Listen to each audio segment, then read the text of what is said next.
Я так многого еще не успел сделать. 26 лет пролетели, как вчера. Слишком мало времени у меня было. Я же что хотел построить купол над Дворцом Независимости. Там можно сделать цирк. Главным фокусником была бы Лида Ермошина. Вы, Валерий Павлович, гений. Да-да. Разоблачили бабушку из Гродно. Нашли у нее 2 дома. На БТ это выглядело мощно. Зачем ей было 2 дома? Я же построил им коровники, ледовые дворцы, а агрогородки — это же тоже мое детище.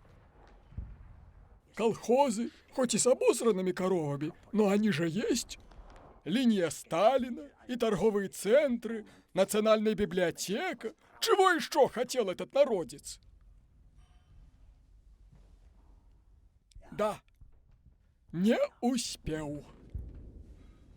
Моя прелесть.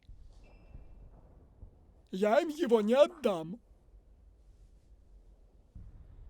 Александр Григорьевич, народ говорит, что готов голосовать даже за муравья, лишь бы не за таракана.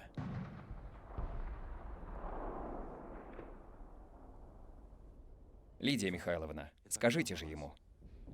Ну, у Александра Григорьевича уже 1,5 миллиона подписей, и мы без проблем нарисуем все 9.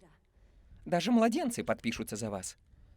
Да ладно, обойдемся без младенцев. Но бюджетников у всех точно надо. Я должен оставаться всенародно избранным президентом. Они хотят разрушить мой хрустальный сосуд стабильности.